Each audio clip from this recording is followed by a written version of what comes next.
ko ata. Wait lang po Slide now. Meron na? Saan? Anong... Ba't kayo kumahanap? Wait pa,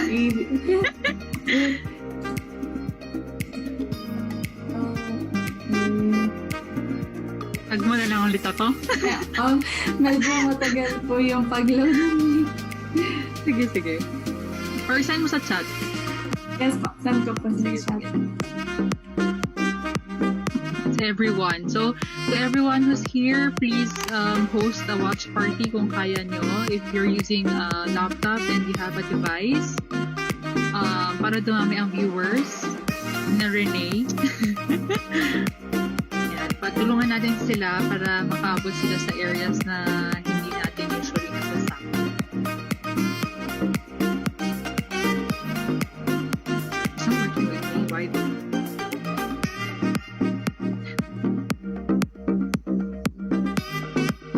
Ayaw niya sa akin, pero sige. Anyways.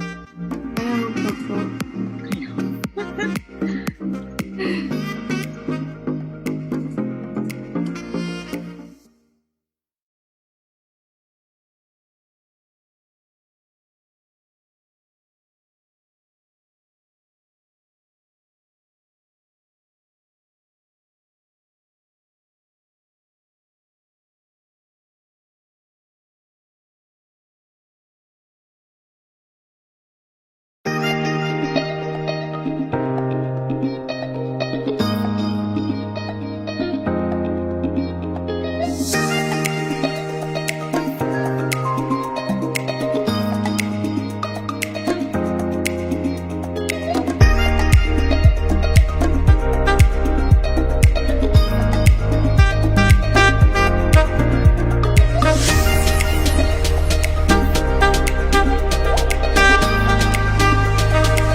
Webmasters Guild, we would like to thank everyone for participating in our event.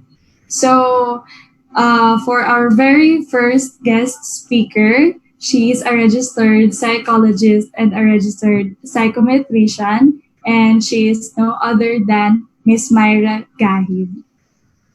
Hi everybody. So there, thank you Renee for that simple introduction. Hi to the guests here in Zoom and to the audience via Facebook.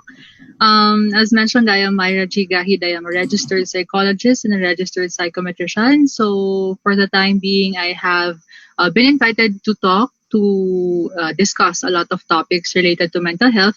And this one is actually my first time to discuss about social media and how it affects our mental health. So shout out to my former students who have registered and who are actually watching this video now. Hi as well to my friends and my family who have been supportive since day one. So I'll start my discussion by first sharing my screen. I hope that my audio is okay for you guys. Yan. Be patient na lang po if ever you hear construction sounds. There is an ongoing construction nearby. So since I know that most of the audience would actually be college students or if not high school students, there, I made a PowerPoint with the title Awit when, wait, is it working? Okay. When social media hurts you. So this word awit has been used for few months already, and I actually recently researched what it means because I'm not too familiar with the lingo that my former students use when they post on social media. And so I recently learned that awit means o sakit. So that's a combination of two words, and so you say awit. And so I connected it with the context of how is it or how do you respond when social media hurts you? So hello, anong pinagpupuyatan nyo? So for this slide, I would like you to ask and to reflect, do I have enough sleep? Do I get enough hours of sleep? Especially for those who are having their online classes now or their blended learning or their modular what you call this, approaches to different subjects for research subjects and the like. So first of all, maybe itong sagot nyo. So assignments, but your assignments would be due in an hour. Kaya kayo nagpupuyat kasi marami kayong assignment at nagpatong-patong na siya. Or di naman kaya ay nag-reply na ba siya? Ayan. So, mga kabataan ngayon, ito ang usual na posts nila. So mahugot po ang presentation na ito as my former students know. Next, anong balita kay ganito at kay ganyan? So you have a lot, andyan na ang construction sounds.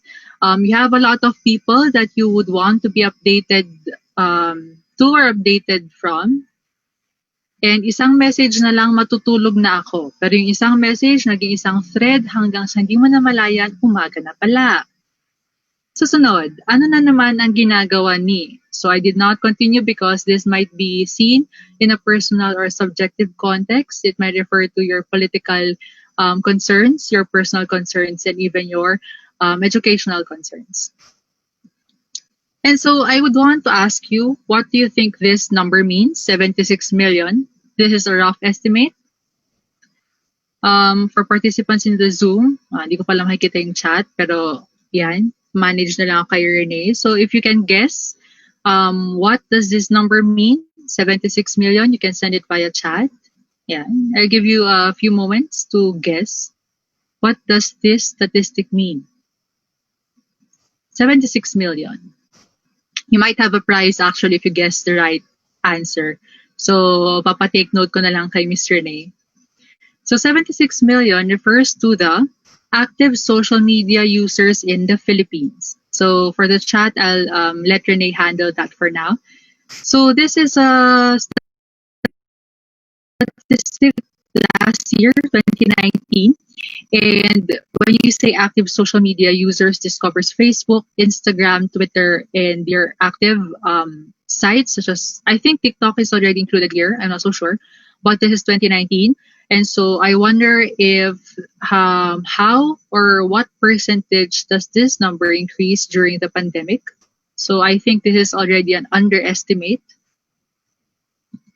And now, Philippines is considered to be the social media capital for 3 years in a row. This is by Data Spring 2019. So if it's considered as the social media capital for 3 years in a row, and at the moment, even during this pandemic, we Filipinos are active on social media. I think that we will not be giving any country a chance to be a social media capital for a few more years to come. This is because Filipinos are active on almost every platform, especially they are somewhat seen as followers of trendsetters. Sometimes they even become trendsetters because they have goals of achieving the influencer status, as they say. So this is one question that is often seen on social media, specifically Facebook. I'm not advertising any social media, I'm just giving it as an example. What's on your mind? Seeing the statistics that we have 76 million users in Facebook and also that we are considered the social media capital, what do you have or what are your thoughts regarding these information or regarding these facts? Probably you're not really bothered because you see it as or social media as a part of your daily life. However, I'd give you a few more statistics just to make you think a little bit more. The age distribution of social media users by TalkWalker 2019 reveals that 52.7% of Filipinos ages 18 to 24 are active on social media. While you see the 31% would be 25 to 34, these are your young adults, and your teenagers, as young as 13 to 17, would be comprised of 13.8% of the active online users for social media.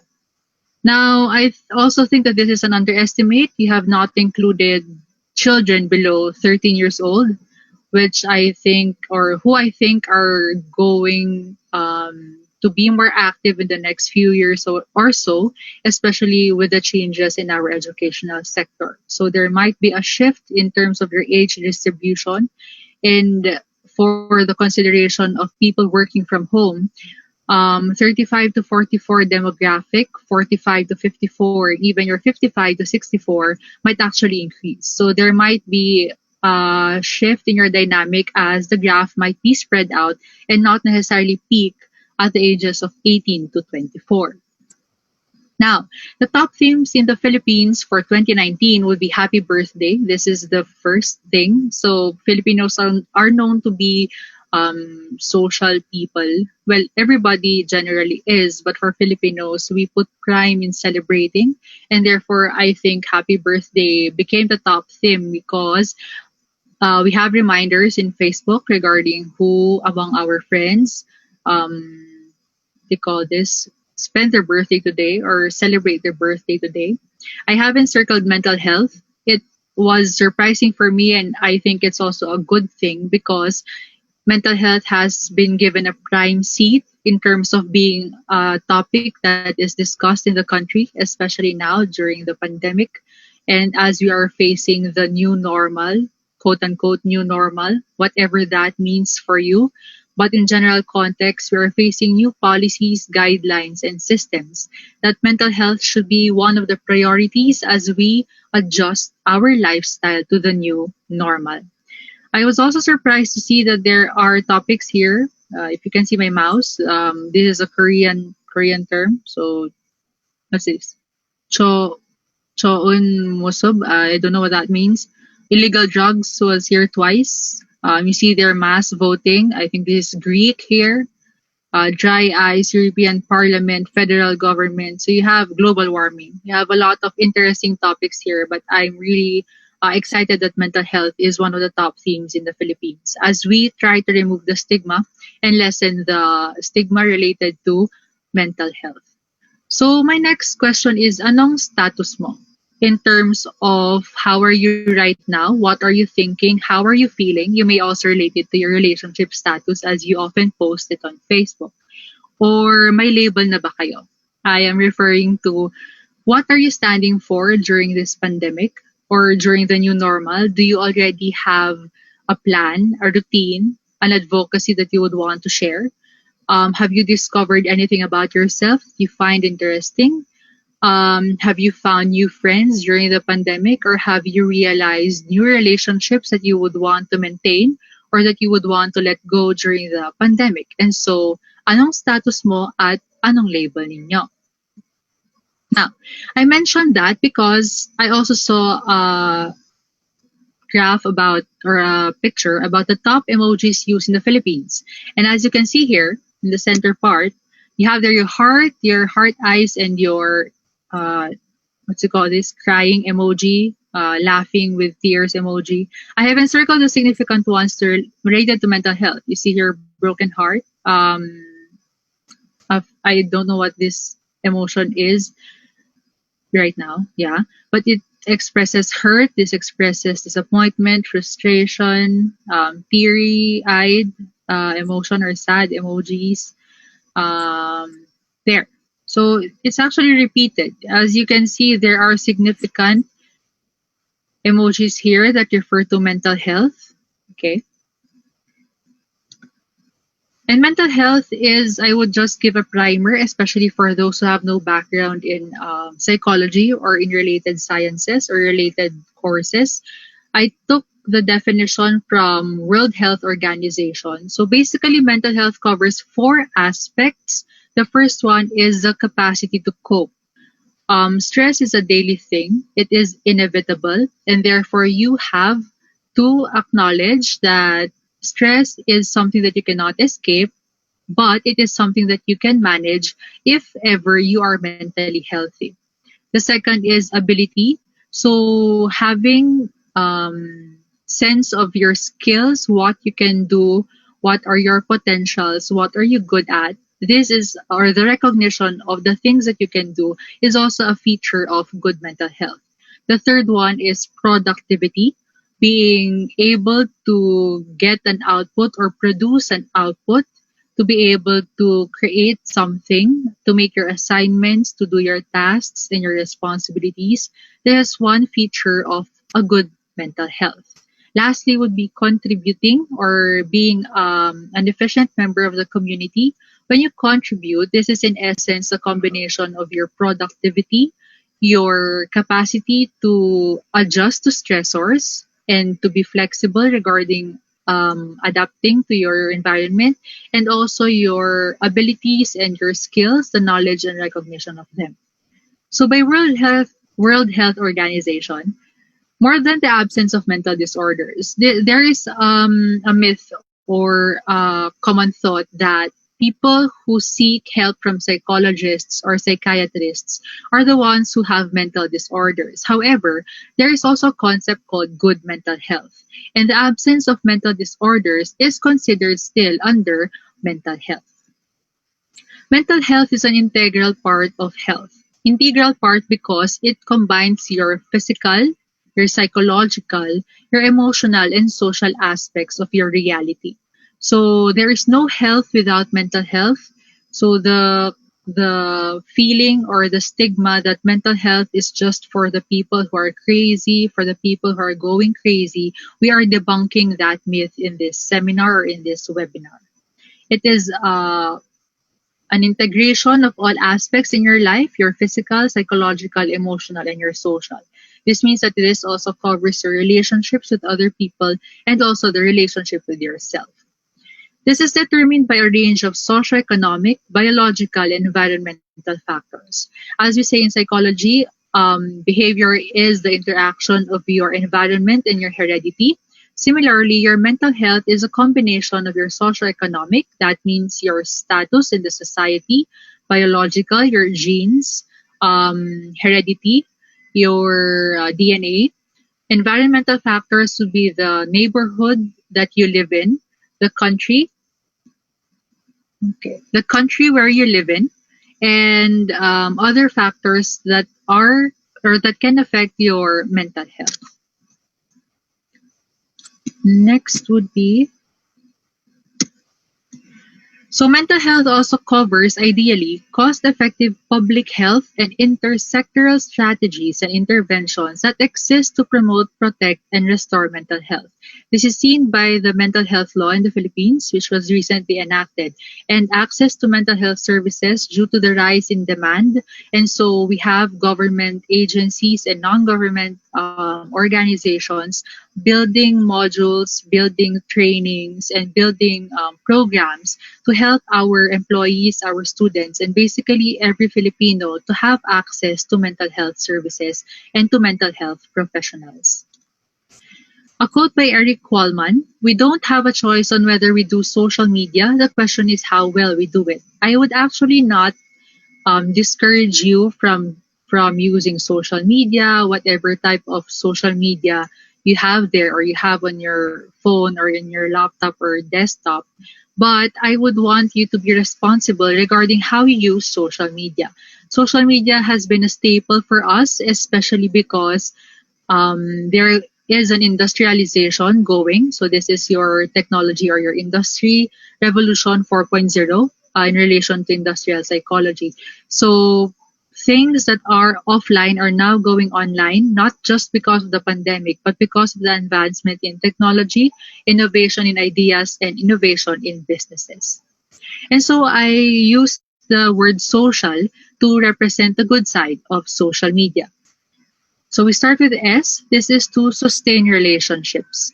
So I would just correct the term being used, especially during the pandemic. It is not social distancing that we are experiencing, it is physical distancing. If you say physical distancing, it is because we cannot easily be in contact with the people we would want to, considering or comparing the previous practices, the previous strategies that we have done, and the pandemic or the status quo.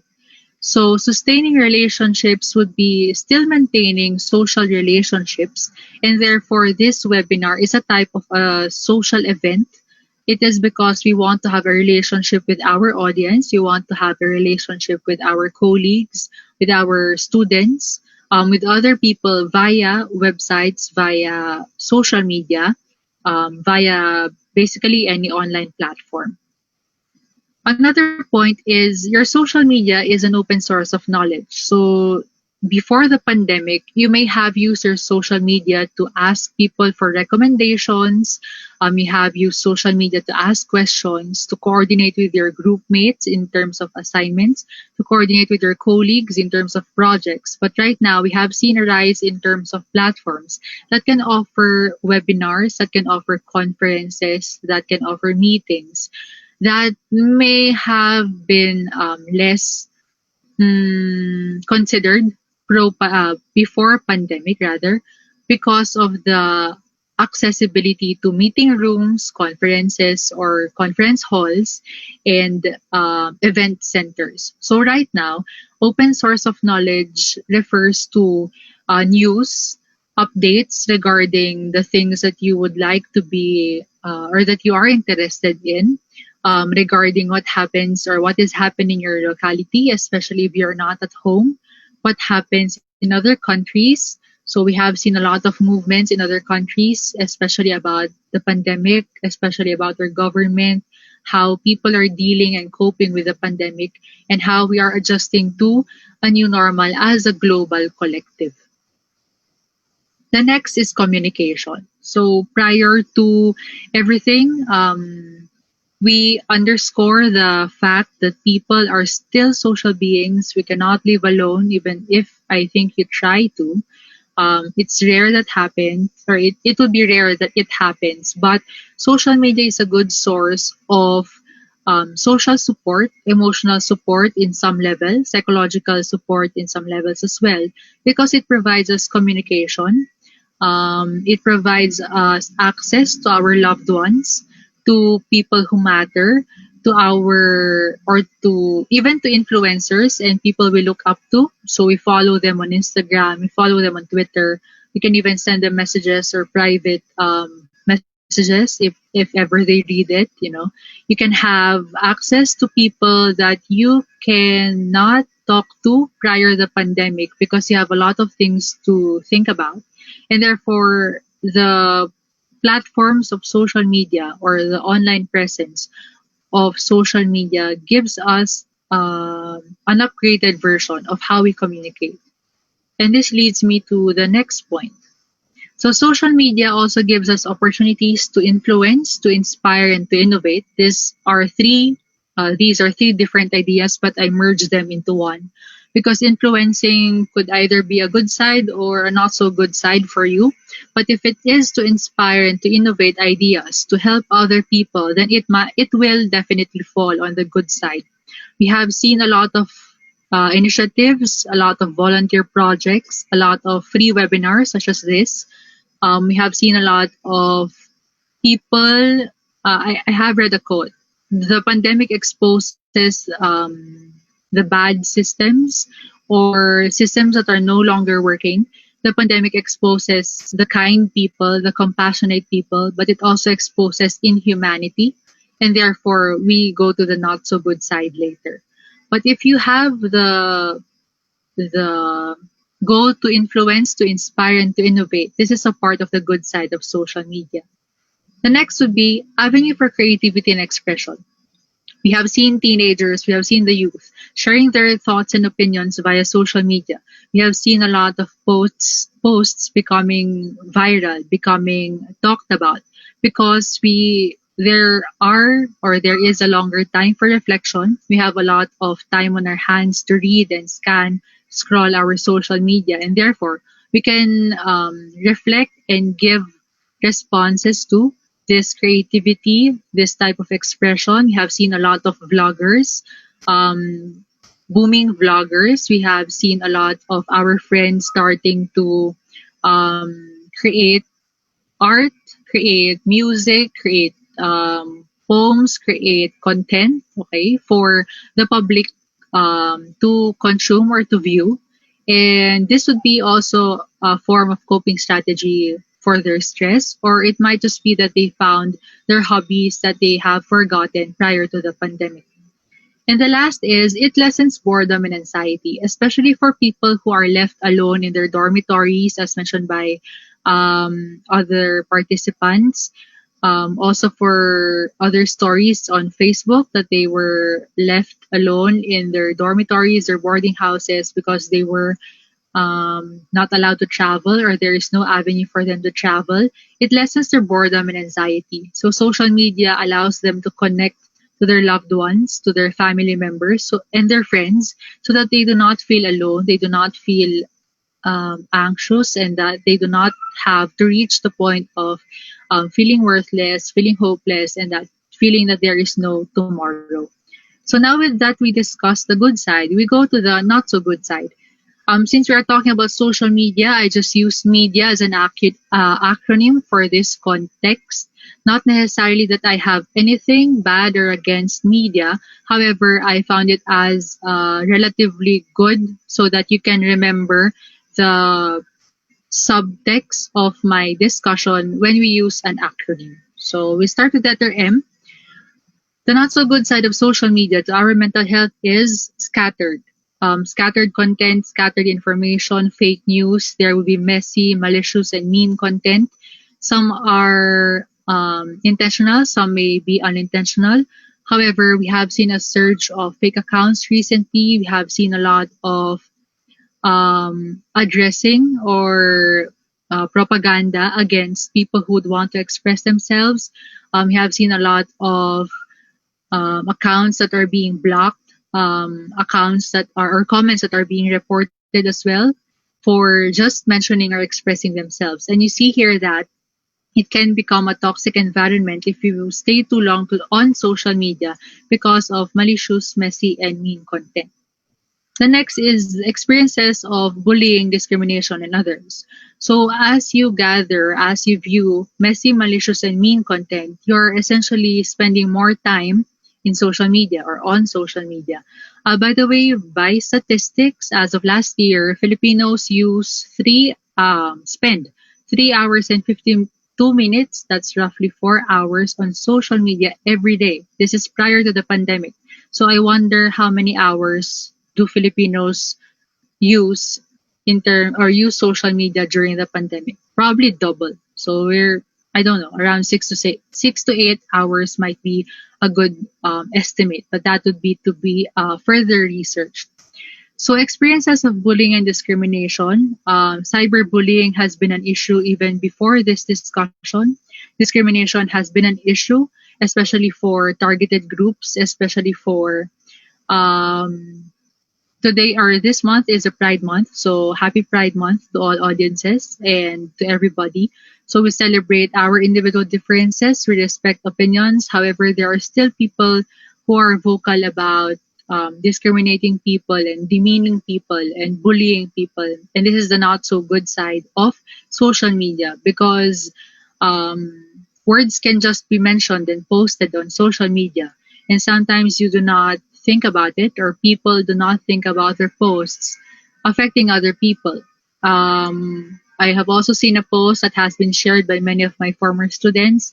We hope that you are not the reason that people who dress the way they do does not anymore. The people who be or who are creative before do not anymore. The people who are expressive do not anymore express themselves because of one mean comment, unintentional, intentional.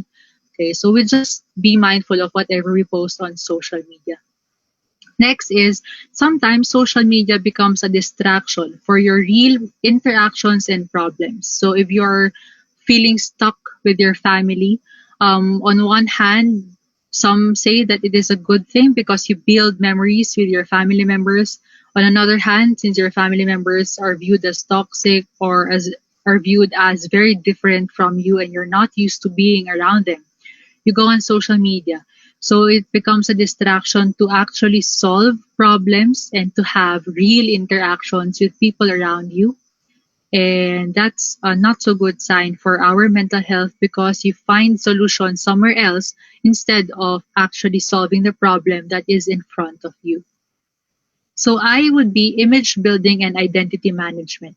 So social media is very powerful in terms of identifying ourselves or attaching ourselves to the image that is built on our Facebook account, on our Twitter, and our Instagram. So sometimes you do activities because it's Facebook worthy, it's Instagram worthy. You take photos, not demeaning, but just give an example. You take photos of your food, even though everyone is hungry, just to share on social media. You take activities or share activities to brag about it, not actually to celebrate it. So there's a difference between bragging and celebrating. And therefore, you are constantly building an image that you would want people to see you as someone who is strong, someone who is wealthy, someone who has this, who has that, who has achieved this, who has achieved that. However, there is also a concept of identity management.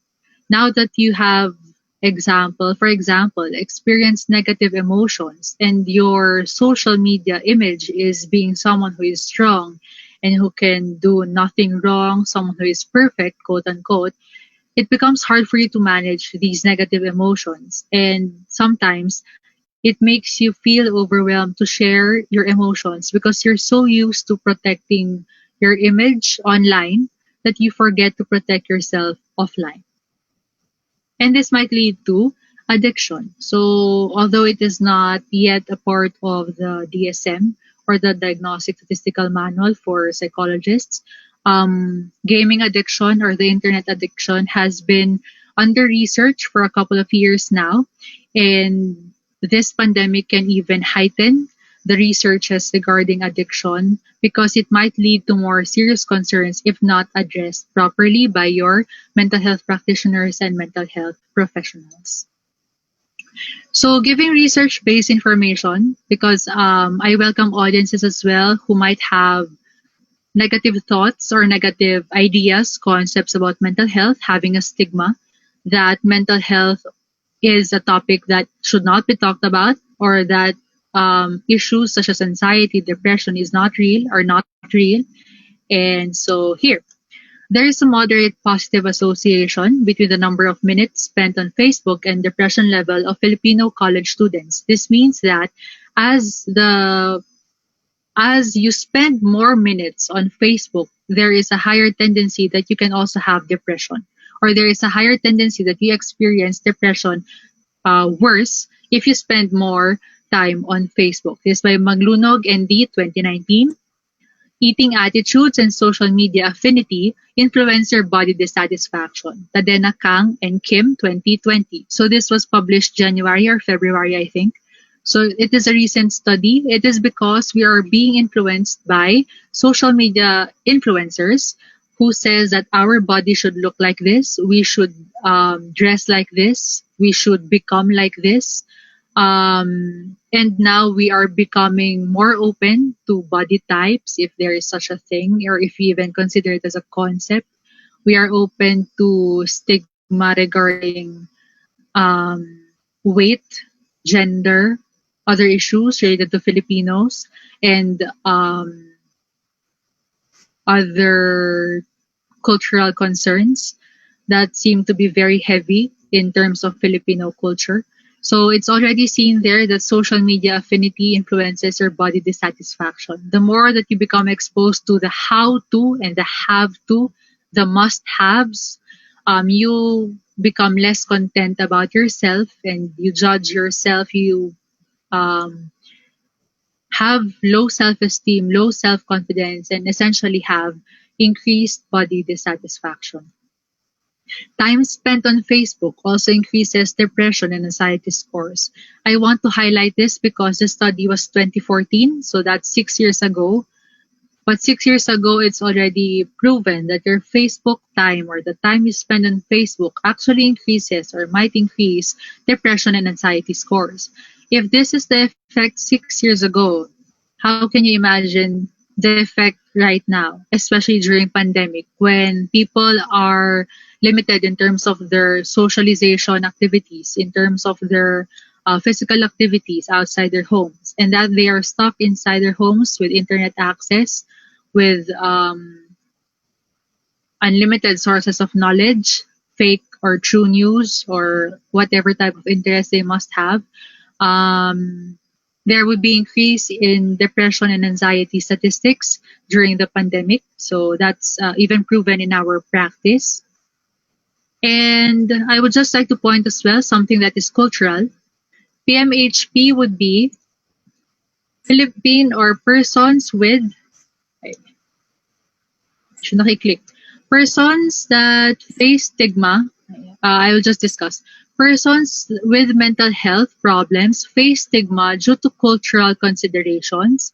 So this is because there is an over positivity or a toxic level of positivity, mentioning that mental health concerns are just works of the mind, or that mental health concerns are not as important as other problems.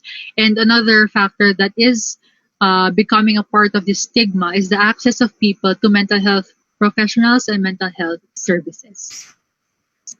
So, according to Demi Lovato, one of the famous singers, it's raining here in Baguio. I hope that you can still hear me. So, you don't have to struggle in silence. You can be unsilent. You can live well with a mental health condition as long as you open to somebody about it. So you are not suffering alone. We, clinical psychologists, mental health practitioners, mental health advocates, are here for you and we are willing to help you.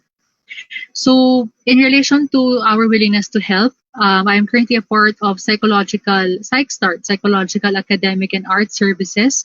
So we offer the following: telehealth. This would be online services via chat, via call, or via video call. We provide consultations and sessions. We highly discourage face-to-face appointments due to the COVID-19 pandemic. And so we provide telehealth for the meantime. Next is we provide trainings and webinars as well. So if ever you would want to have a discussion regarding a topic related to mental health or psychology, we are more than willing to help you with that and to collaborate with you. And we also offer psychological assessment services. So for employers who would want to collaborate with us in terms of your pre-employee hiring, and as well as for teachers, for administrators, for your students who might need guidance and counseling services, we're also open to offering psychological assessment. And for our audience, if ever you're looking for someone to talk to, So we are offering free consultation every last Sunday of the month. So our next free consultation is on July 26, 2020. You may book an appointment via our Facebook page. So this is our logo seen here below. Or you may contact us at 0999-708-9531. So at the moment, there are at least nine nine mental health practitioners. These are psychologists and registered guidance counselors who are available for giving free consultation, and who are also available for telehealth or online paid psychological services. And so thank you for listening. For consultations, projects, and collaborations, you may contact me via my email address as seen in the screen, myra.g.gahid@gmail.com. And I hope that you have learned one thing or two from this discussion. And I return the mic to Renee for questions and for clarifications. So I would stop my screen share so that I can see the faces of our participants. If you have questions via Facebook, please do comment them on the actual video so that we can see them and address them as promptly as possible. So Renee? Okay. Hello, ma'am. Hi. Okay. I cannot see you. Ay, sorry po. Yan. Lang, ma'am. Ayan po. Okay na po. Yes. Okay, so thank you so much, Miss Myra, for discussing us the good side as well as the not so good side of using social media during the pandemic. So for the exciting part of this session, I will now give the floor to our participants. So guys, if you have questions for Miss Myra, for our Zoom participants, you may unmute your microphone or turn on your video camera. And for our Facebook Live participants, you may comment down below your questions and we will acknowledge it na lang to or tell Miss Myra regarding your questions. So, ayan. So, may questions ba, guys? Zoom participants? I encourage you guys to ask questions. As I always say to my former students, habang hindi pa ako naniningil, guys. So, as you have the opportunity to talk and to ask questions, if you're shy, you may put them in the chat for Zoom participants. Also for officers, if you have questions, shout out for you guys, and thank you for your power in organizing this event. I think po si Miss Patricia Ricafort is my question. Okay. Good afternoon po, ma'am. Good afternoon. Can you turn on your video so that I can see you? Thank you. If it's possible lang. Yeah. There. Okay. Hi, Patricia. I'm sorry I look like this right now. It's okay. You're still beautiful. Thank you po. Thank you. So I have this question kasi most of the time, palagi ko kasing nakikita my online friends and syempre yung friends ko nagpo-post about something sad on their SOCMEDs. For example, they're feeling depressed or they're feeling secured, ganun po. Yeah. So for me naman po, I know how it feels like, but then I want to help or comfort them in a simple way, ganun po. So ano po yung ma-recommend or mai-advise nyo na magandang way na sabihin para doon po sa mga tao na parang they don't see the light anymore. Parang ganun po. So ayun, kasi nahihirapan po akong i-approach sila kasi I want to respect what they feel and ayoko naman magsabi ng parang positive or enlightening words. Tapos mafe-feel lang nila na sinasabihan mo lang ako ng ganyan kasi hindi mo ito nararamdaman. So ano po yung mga comforting and best words to say para in a way, ma-feel nila na they are not alone and they have their friends by their sides who are ready to listen. Ayun po. Okay. I would actually have answered your question already. Your last statements saying that you are not alone. You have your friends with you. We are willing to help you. That in itself is a powerful statement to give to them. However, I would also like to caution you guys, if ever there are friends or people in your Facebook accounts or social media posting regarding how they feel, ask them how they are. So a simple kamusta. So I've discussed this in a previous webinar. A simple kamusta would do.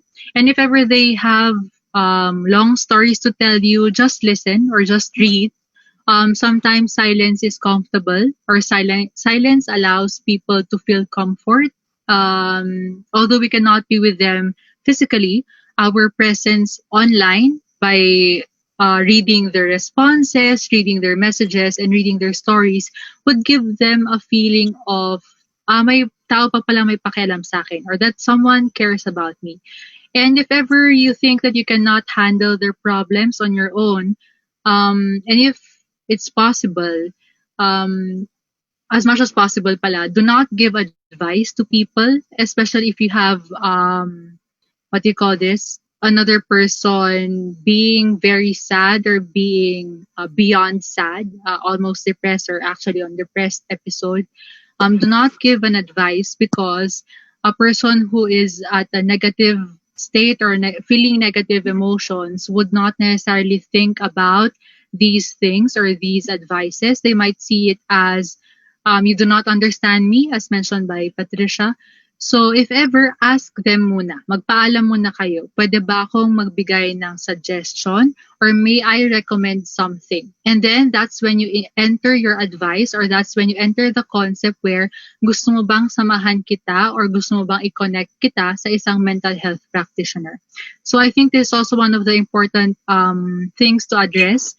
For participants who are watching, for audience members who feel na sila yung nagdadala ng burden ng kausap nila, or sila yung nagdadala ng burden ng friends nila, and you think that you cannot handle it anymore, ask permission to give advice, to give a suggestion that baka pwedeng mag-refer tayo sa psychologist or psychiatrist.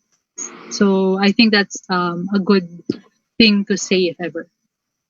I hope that answered your question, Patricia. Yes, ma'am. Thank you po. You're welcome. Yes po. So, ma'am, I have a follow-up po, no, dun po Sure. sa question ko kanina. So, Mhm. for other people po kasi, they are not very close to their parents. So, Yes. for example, hindi ako close sa parents ko, pero I am feeling anxious, depressed, ganun. And then, ano po ba yung magandang way na makipag-connect sa kanila na mas ma-understand nila kung ano yung nafe-feel ng anak nila? Kasi I can observe po from other people din na hindi sila nag-open up to their parents kasi nahihiya sila sa kanila na baka i-judge sila ng parents nila, sasabihin lang ng parents nila sa kanila na, ay, it's only in your head eh. Mag-pray ka na lang, tapos matulog ka na lang, magpahinga ka, baka pagod ka lang. So ano po ba yung best way na i-explain sa kanila na what I feel is real and kailangan ko po ng tulong ninyo? Like that po. I think you also answered your question. You mentioning to your parents that what I feel is real and that I need your help. These two sentences never get old with parents. I still believe that most parents have the best intentions for their children, and I would still want to believe that. And therefore, I would recommend to teenagers and youth to start the communication line working. Maybe for this day, tell them, hi ma, hi dad, I feel this way. Or I'm feeling sad, pwede ko po ba kayong kausapin? I feel a little anxious, pwede ko po ba kayong kausapin? And if there's time to talk about it, talk about it. But if they give you with, as you mentioned kanina, comments na it's all in your mind and ganyan, for us naman, if a client has that concern, we are open to explaining the concept to parents. So if ever you need someone to explain the concept, we would suggest na you talk to a mental health practitioner and then let the mental health practitioner become somewhat a bridge. But this would be in some cases only, because we will still highly recommend that you create communication lines so that you do not become dependent on the psychologist or the psychiatrist as well. So just starting with, ma, dad, pwede ko ba kayong kausapin? I need your help. Because as mentioned earlier, I still believe that parents want the best for their children. And if their child would ask them that or would tell them that I need your help, that's already a big sign that okay, I need to listen to my daughter or to my son. So I hope that helps. Patricia? Ayan. Hello po. Thank you po. Thank you. Yeah, you're welcome. Hi, Miss Myra. A question Yeah. from a participant, Miss Paula. What is the difference of migraine and anxiety? Okay, so I know that I will be receiving questions regarding anxiety and depression. So migraine can lead to anxiety, and anxiety can be seen via migraine. So it might actually be a cycle. However, migraine would be a medical term. This would be referring to headache that is what do you call this? Severe or in specific areas of your head, right? Due to stress, maybe, or a certain stressor. Anxiety would be the feeling of di mapakali, nervyos. We have no direct translation of anxiety for Tagalog. Eh. So it's nervyos ka ba, di mapakali. Paghaluin nyo lahat yon, anxiety yon. So anxiety is when you feel that you do not know what to do. You have what do you call this? Uncertainty in your mind. You have overthinking thoughts, or you have a train of thoughts. You do not know where it starts. You do not know where it ends, and therefore hindi mo alam kung saan magsisimulang mag-solve ng problem. And anxiety can sometimes be bothersome, especially if here are two signs for you to ask for help from a psychologist. First, if your daily functions are affected, and the second, if your relationships are also affected. So, kunyari, hindi ka makafocus sa school, hindi ka, lagi na lang kayo nag-aaway ng mga kasama mo sa bahay, ayaw mong kumausap ng mga tao, even your friends, okay? Ayaw mong gawin yung mga dati mong gustong gawin. Okay? These might be signs that you're supposed to ask for help from a practitioner. So migraine can cause anxiety, and anxiety can be reflected in migraine. So it might be a cycle, but medical terms would make it different. What do you call this? Differentiate those two terms. I hope I answered that question. Yes. Thank you. Yes. Yep. From FB. Do we have questions from FB or Facebook?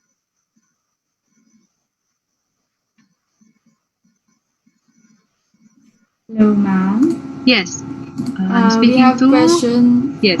Renee po. We have Ayan. question from the Google form or Okay. from the sign up form. Mhm. This is from Miss Gaina or Gina Michelle P. Alvarez.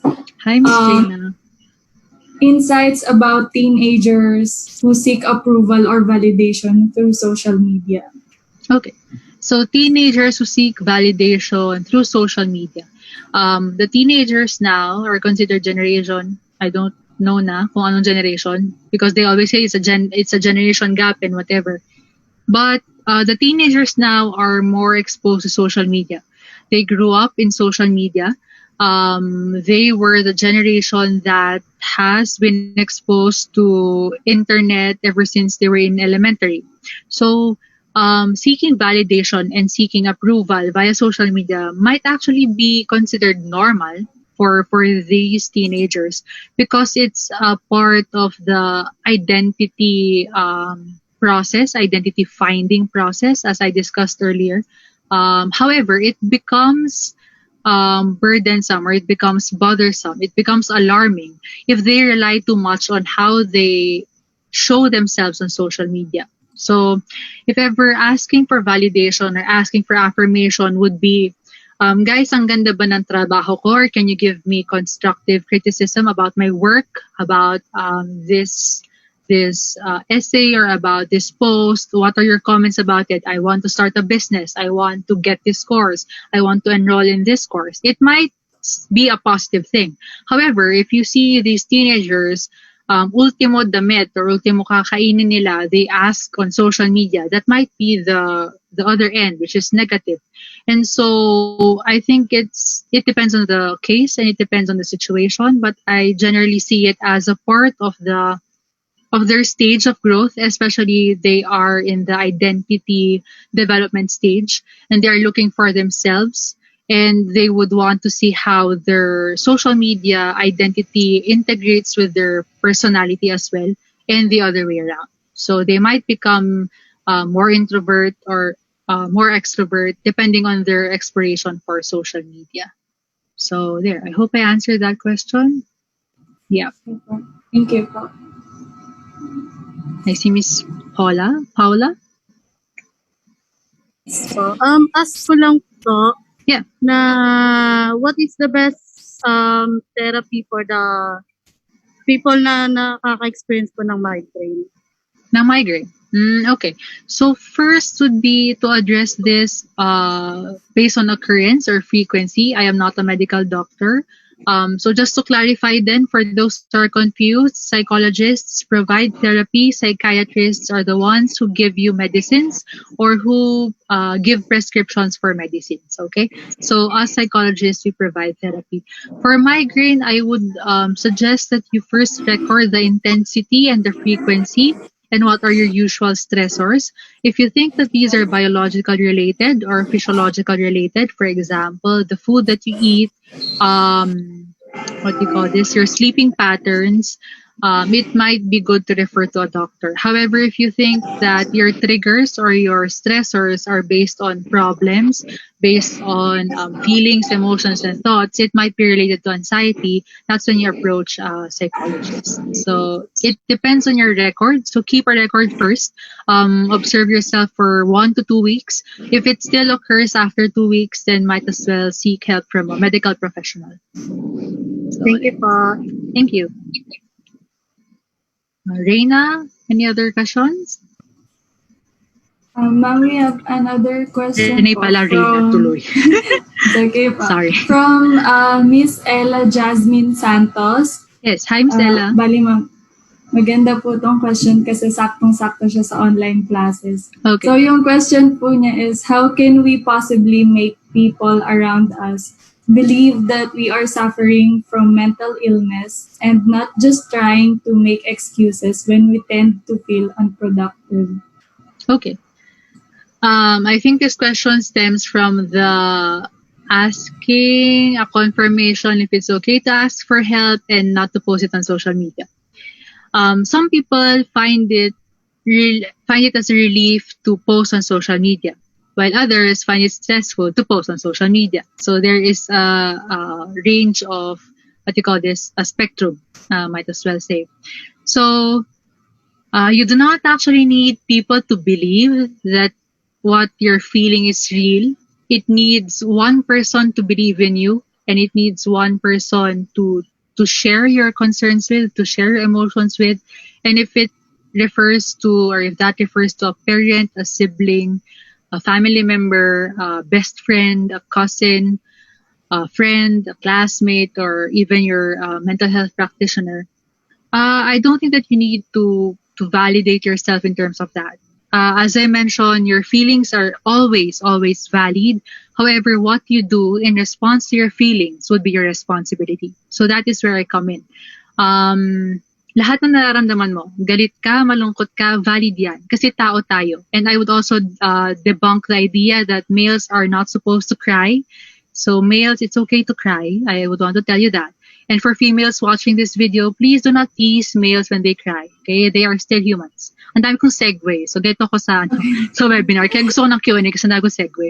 So, your feelings are valid. However, it is your responsibility what to do with these feelings. Would you allow it to destroy you? Would you allow it to build you? Or would you allow it to be as an experience so that you can inspire others?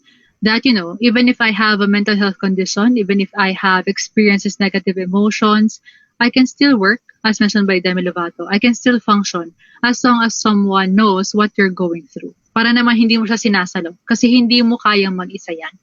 So, even coming from experience. So, hindi ko lang to sinasabi dahil psychologist ako. I've also experienced such. So, I'm coming from a perspective of personal and professional mixed together.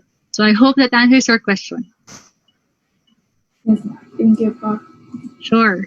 More questions to come. Parang sasaya. And po, meron po atang question. Good afternoon po, ma'am. My Good question afternoon, Hartford. from Google Forms. It's from Juan Valiente. Okay. Hi, Juan. His question is, how should one person be able to fully withdraw from antidepressant medication? As mentioned, I am not a psychiatrist, and as a psychologist, I would recommend, okay, if you're on medication, to everyone who is listening here who has medication, who are on medication, who plans to stop medication, please do not stop abruptly. Okay, so please confirm your plans or your feelings and emotions about your medication to your psychiatrist and to your doctor. Okay, so always do not do anything that is not mentioned by your doctors. Ito kasi usually yung scenario. 1 week, ina-expect kasi natin for antidepressants, let's say, or for anti-anxiety drugs or drugs related to mental health conditions, is that it would affect similarly to how, what do you call this? Medicine for stomach ache or fever or headaches would work. It doesn't work that way. Okay, so there is a longer process for antidepressants, for anti-anxiety drugs, and generally for medication related to the brain or stabilizing your emotion because it takes time. Okay, so hindi mo siya makikita sa isang linggo lang. And if you quit on yourself for taking meds after 1 week, it would be much worse kapag bumalik tayo sa episode na yon. So what we say to our clients, be patient with yourself. Your body is still adjusting. So naintindihan ko mahirap ang side effects. If you have extreme side effects such as dizziness, fatigue, laging nagugutom, or walang ganang kumain, you tell them all to your psychiatrist. Alam nila yung ginagawa nila. So they are medical doctors for a reason. Please never self-diagnose and never self-medicate. When it comes to your mental health, approach professionals. Please po. Lalo na po sa parents and sa mga teenagers na nag-experiment, do not self-diagnose. I know Google is there for a lot of, nag-search ka na, ito nararamdaman ko, baka may depression na ako, baka may anxiety na ako. Talk to a professional kasi nakaka-paranoid po yun. Pati po mga parents, huwag po masyadong nag-checklist sa mga anak ninyo, especially yung mga familiar po sa terms ng depression, anxiety, and also do not self-medicate. So kung migraine yan, let's leave it at migraine. Pag nangyari na yan ng 1 month, maybe it's a concern that we have to deal with. So I hope I answered that question, Hartford. Thank you po, ma'am. Yes. Hi, ma'am. Another question from our FB Live. Sure. By Miss Honey Palmito. Hi, Honey. Shout out. Hi, ma'am. What is the difference of depersonalization from being out of it, which is caused by excessive thinking of something as reasoned by someone? Out of it. Okay. Yes. So depersonalization is a psychological term of not feeling not in your body or feeling outside your body. That's depersonalization. It's a complex context, especially in this discussion, kasi medyo advanced discussion na yun. Depersonalization is usually a sign of a more psychotic episode, while the context of out of it is subjective. I do not know where you're coming from. If you have a concern about it, send me a message. Let's discuss about it. But when you say out of it, I think it's outside the norm, outside your usual behavior. That's why there's a comment such as those. But I hope that we lessen this usage of such terms. Out of it, nasa utak mo lang, kulang ka lang sa dasal or anything. These are negative phrases and sometimes terms that can push people to their edge. Okay, so minsan nasa edge na sila, kulang na lang isang tulak, okay, mahuhulog na sila. And so please avoid using terms as you're out of it, you're strong ka naman, okay, lahat nasa iyo, ba't ka may ganyan? Kulang ka lang sa dasal, everything solves, ganyan. So, let's just listen, and kung kailangan nila ng professional help, let's be compassionate enough to help them. So, I hope, Honey, I touched that topic. If there is a concern about that, we'll talk about it outside the webinar. Thank you, ma'am. Shout out. Yep. Hello, ma'am. Yes, po. Another one Hi. from our Facebook Live po. It's from Aliana Gutierrez. Hi, Aliana. How to stay productive despite toxic environment. How to stay productive. Productive is subjective for me. So, in a topic I discussed in a webinar, there is a productivity pressure during the pandemic. It is because, as mentioned, sabi nga nila, ang dami nating oras, gugulin natin sa pagiging productive, matuto ng bagong course, matuto ng bagong hobby, magkaroon ng bagong language, okay? You have people who adapt differently. They take this time to rest. So, nandun sila sa kabilang end. And you cannot force anyone to be productive all the time and to rest all the time. It's a spectrum. And therefore, being productive while being in a toxic environment is a practice. It takes practice because it starts within you. Being mindful about what you're thinking and what you're feeling while inside a toxic environment is very difficult, especially if you have no foundation as to what productivity for you is. So, kung productivity para sa'yo, makatapos ng isang assignment for one day, so be it. Okay? No one is judging you. If your productivity is to finish all your assignments in one day, then so be it. That's your definition of productivity. However, factoring in a toxic environment, you should know how to separate or to how to provide a boundary between what they can touch in your life and what they cannot touch. Because sometimes they can say a lot of things like, ano na naman yung ginagawa mo, wala ka na naman ginagawa, or ganyan. It might be a difference in perspective of how you approach the pandemic. And so, ang tingin nila sa'yo might be, wala kang ginagawa, kaya tamad ka. In essence, ang dami mo lang talagang iniisip, hindi mo alam saan magsisimula. So, you have to establish boundaries, and if it's possible for communication regarding this type of environment, kindly do so for yourself as well. And for you guys, please be kind to yourselves. Be kinder actually to yourselves during the pandemic. We are going through this together and we have different experiences, but there are people who are willing to help you. And just send us a message or just send your preferred psychologist or psychiatrist a message. So I hope that answers the question. Other questions? Wait. May tanong sa akin ng ano? Good afternoon po, ma'am. May isa sure. pong question from Google Forms. The question is, as a trainee teacher, how can I help students to come out of social media addiction? Okay, as a training teacher. Social media addiction, I think it's not getting them out of social media. It's like you're punishing them for something that they were born into. It's an era now that social media becomes a norm. We cannot necessarily take them out of it, but we can adjust how they use social media. So as mentioned, it's not a question of will we use it, will we not use it. It's a question of how we use it. So if it were me, or if I suggest as a teacher, how about creating a good platform, a good learning platform for students on social media? For example, create a group on Facebook or on Google Teams, Google Classroom, whatever platform you use, make it as interactive as possible so that you can see that their time would be used on productive, quote unquote, and efficient activities much more than scrolling and just liking and commenting. So if it's possible to have them be active and incorporating their interests and interaction in the social platform, that would be a good method to introduce or to lessen social media addiction. And it's also a good help for us so that we have no clients or lesser clients regarding social media addiction. So there. I hope I answered that question. Thank you po. Yep. Ma'am, another question from our Google Forms. Sure. Why is awareness of mental health important, and how I can raise my awareness from anxiety? Thank you. I like that question. Why is mental health important? My first point, I always answer this. There is no health without mental health.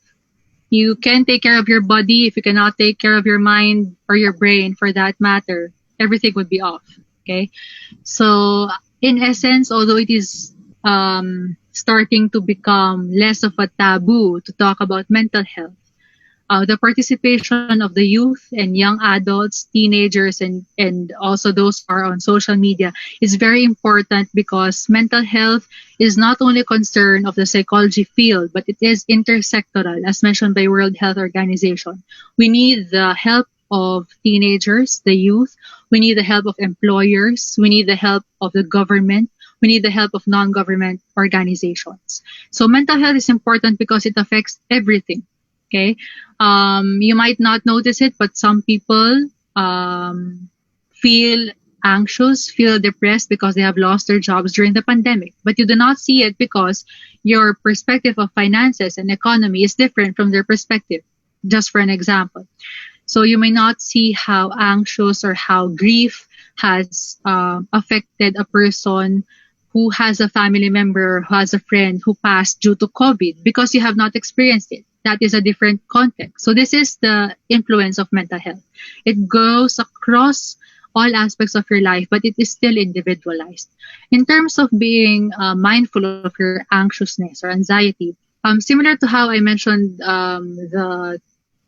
note taking regarding migraines, I would also suggest the same. So what triggers your anxiety? So what happens before, during, and after you feel anxiety? So this is similar to like a mini consultation. So for those who are experiencing anxiety, I would want you to take note of that. Like what happens before I feel anxious, during the feelings of anxiousness, and what happens after. What do I do about it? If you notice there is a trend after 2 weeks or a month and it still doesn't stop, I think you should seek the help of a mental health professional already. So, in connection to that, ma'am, yep. Can you suggest to us mental health professionals or maybe websites that we could go to if we need to seek help, most especially for those na walang pambayad for such consultations? Okay, so for free consultations, I think Psychological Association of the Philippines, or PAP. I might send the link to Renee na lang after and share it to your website or to your page. They have posted about centers and hotlines for Manila and nearby areas, NCMH, PMHA. So these are the ones that are offering consultations right now. There are also some centers and clinics who are offering free consultation. However, medyo maluwang na ngayon. So I think some are on to online paid services, but some still offer free consultations. And there's a list there if ever you can find someone who can address your concerns. Sana makatulong yung listahan. Thank you, ma'am. Sure. You might also ask your school if ever they have free services or guidance counseling services available for students. Thank you po. Sure. Hi po, ma'am. We have another question po from FB Live, pero the person would want to be anonymous po. Okay. So hi. So the question is, what are the possible consequences of having savior mentality to a person having mental illness? What is the possible consequence of having savior mentality to a person having mental illness? Okay. Savior mentality. This might also be related to a context in psychology as compassion fatigue. We cannot give what we do not have. That's what we always say in psych. My former students know this. You always have to recharge. It's not enough that you have compassion for other people, but you cannot take care of yourself. It is also disrespect to take care of other people when you yourself is not taken care of by yourself. And so self-care is important. It might be a good topic as well for another webinar if you would want to. So I actually have a talk on self-care soon. So self-care is very important because it is a prerequisite of helping others. So you cannot, there is still a debate if you can give without having, and if you can give what you do not have. But I still stand with that context that if you do not have compassion for yourself, essentially you'd become, your battery would become low as well.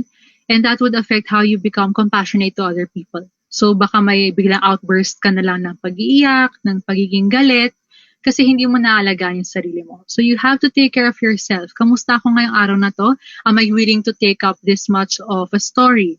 So kung feeling mo hanggang dito lang yung boundary mo, respect your own boundaries and put up boundaries in terms of how other people can share to you, what other people can share to you. And if ever you exercise empathy, so just to clarify then, sympathy and empathy, feeling ko time ko na na-cover. Anyway, empathy is the context where you put yourself in the shoes of other people. So, hihiramin mo muna yung sapatos niya. Put yourself in the problem, in the situation. Huwag mong kakalimutan na hindi sa'yo yung sapatos. So, umalis ka rin to. For example, your friend is sharing a relationship problem to you. Uy, nag-break ka nito. Or kaya nag-away yung parents ko. Okay?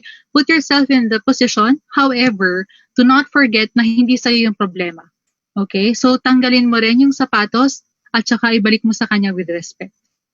Okay? So, panandalian lang yon para maramdaman mo kung nararamdaman niya at para alam niya na may sumusuporta sa kanya. That's how empathy works. Sympathy works like this. Kawawa ka naman. Ganito kasi yan. Okay? That's sympathy. We should lessen sympathy and increase empathy. I hope that answers and expands my answer to that question. So, Thank you po, ma'am. sure. May isa pa po from Sure. the Facebook Live Yeah. from Tian Dumo Serene. It's Okay, sabi niya, hi. Hi, ma'am. Any Uh-huh. tips po on how to become more self-aware? How to become self-aware. Mindfulness. So mindfulness takes practice. Some people use praying. Some people use meditation. Some people use deep breathing for this. Being mindful means that you are aware of what you're thinking, how you're feeling, putting a name onto your emotion. So hindi yung bad mood ako. Ano yung bad mood mo? Galit ka ba? Naiinis ka ba? Nafu-frustrate ka ba? Napaparanoid ka ba? Are you angry? You put a name on your emotion and that's how you identify bakit ako nakakaramdam ng ganito and what do I do to cope with this emotion. Because just giving it as bad mood ako, wala ako sa mood. Okay? Ano yung context ng bad mood ako or wala ako sa mood? Put names onto it and identify your thoughts as well. For your thoughts, kung importante siya, linger on it. So, pag-isipan mo siya ng konti. Pero pag hindi siya importante sa'yo, hayaan mo lang siyang dumaan. Then another thought comes along, ganun ulit. Hayaan mo lang siyang dumaan.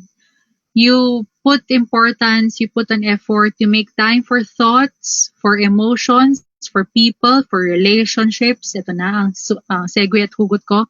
For relationships that matter. And while not forgetting yourself. So, there. Mindfulness works. But it takes practice. Hindi yan one click na magagawa mo siya bukas. So, it takes practice. Especially even for professionals. So, wag po kayo magkaroon ng despair kung feeling nyo late na kayo sa mindfulness. Pero, it takes practice and it takes effort as well. I hope that answers the question. Sure.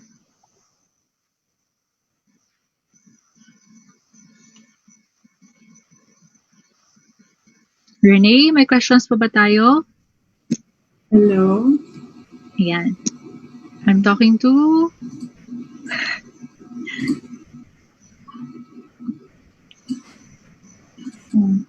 Ayan. Hello, ma'am. Meron Hi. po isa from Facebook Live Sure.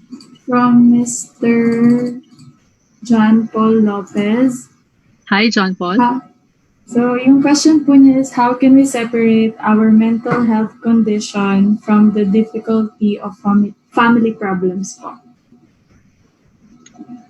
How do we separate? I don't think that you can 100% compartmentalize your mental health condition and family issues because often, even based on clinical practice, mental health is attached usually to family issues, even if there is an unconscious thought about it, even if you feel like it's in the past, ganyan, family issues would be contributory to mental health concerns. And so, it's a long process, I think, and it depends on your situation. It depends on your case, as we call it. However, looking at it from a different perspective might help you. Also addressing the concern if it's possible, and if you can address the concern with your family members, that would be a good start. But acknowledging that there is a problem is already a big step. It takes courage and bravery to acknowledge that, hey, I'm not feeling okay, and I think I need someone to talk to, and I think that my problem is related to this.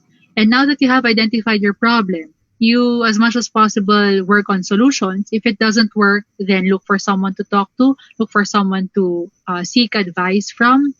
However, in terms of separating, I don't think it's totally possible. you might in some contexts, if your problems are not related to your family, if it's, work-related problem or environmental, but if it stems from family, it's a difficult problem and it might take professional help to do so. So, I would just end it there kasi feeling ko medyo mahugot yung tanong. If you have concerns, send me an email. Just for me to address kung ano yung lalim ng concern. Yep. Okay, ma'am. Thank you po. So, we're now down to our last question na po. Sure. Okay, so yung final question po will be, how do I stay positive-minded, especially during this time of pandemic? Okay, so there has been a lot of talk and posts about toxic positivity. I know you're all aware of that. I would go for a realistic and a practical approach. So it's not necessarily being positive all the time. It is being realistic. What I always say is focus on the things that you can control. The things you can control are first, your thoughts. Second, your emotions. Third, how you view things around you. So basically, focus on yourself. It is because you cannot change others. Sometimes, actually often, you cannot change your environment. You cannot change interactions and dynamics. It's a big burden for you to carry it all alone. And so you focus on the small things. So for today, I am focused on taking care of myself. I am focused on working on my assignments. I am focused on working on this course. I am focused on graduating. I am focused on my relationships. Focus on the things that you can control. And essentially, that would give you a lighter perspective na hindi lahat kailangan kong dalhin. Paano si mama? Paano si papa? Paano yung mga kapatid ko, yung mga klase kong hindi nagsasubmit ng requirement? Group pa man din kami. Okay? It's their responsibility, give it to them. Okay? It's not to say that you do not have compassion or wala ka nang pakialam sa lahat ng bagay. Ako na lang at ako. Hindi ganun yon. Ang sa akin is, prerequisite kasi lagi sa pagtulong at sa pag-address ng concerns ng iba, ang pagtulong at pag-address ng sarili mo. And therefore, hindi mo magagawa ng paraan ng ibang tao o ibang sitwasyon kung sarili mong concerns hindi mo ma-identify. And so, going through that process of understanding ano nga ba yung bad or negative experiences ko, ano yung natutunan ko doon, focusing on the lessons, being realistic and practical about it, more than being positive. Because being positive forces you to push down negative emotions that are important for your personal growth. So I do not necessarily use positivity as a term. I use practicality and realism because we're all humans, we experience emotions, and that can be from A to Z. Be realistic about them, focus on those, and develop yourself. Allow yourself to feel, yun nga, gaya ng sabi ko sa mga hugot ko dati sa klase, okay? Pwede mo namang pakiramdaman ng iyong emotions, wag mo lang tatambayan. Okay? Gaya ng, okay, pagpaparamdam ng iba dyan, wag lang tumambay. Ha? Okay, yung mga kailangan ng hugot ko dyan. Okay? So, yun. Pwedeng pakiramdaman ng emotions, wag mo lang tatambayan. At wag tumambay sa maling emosyon at sa maling tao. Okay, mga estudyante? Ayan. So, that's my final words for today. Okay, ma'am. So, thank you so much po sa pag-address ng mga questions namin. And also, thank you din po sa pag-accept to be one of our guest speakers for our Mental Health Awareness Week. You're welcome. We would like to thank you, Ma'am Myra Gahid. And I know na marami po kayo natulungan sa ating session for today. So, for the raffle, guys, lahat po na nag-sign up and nag-register sa mga Google Forms na binigay namin. So, you'll have the chance to win the prize of your choice. And also, meron ding pag-giveaway si Miss Myra. So yun, as mentioned kanina, nag-usap kami ni Renee, sabi ko kung may pa-evaluation ba. So sabi niya meron daw raffles. Sabi ko, sige, magpa-raffle na rin tayo. So I will also be giving 3 copies of my book for part of this raffle. So this is a poetry compilation entitled Between the Lines of Heartache and Hope para sa mga mahugot dyan. At dahil mahugot din ang aking discussion ngayon. So if ever people outside Baguio would win it, papadala ko na lang po after the pandemic, but aasahan nyo, makakarating po sa inyo yun. Dadaan ko na lang kay Miss Renee. So 3 copies of my second book. Thank you, Renee. Okay, thank you so much, ma'am. Have a nice day po. And Have a thank you great so day too. much po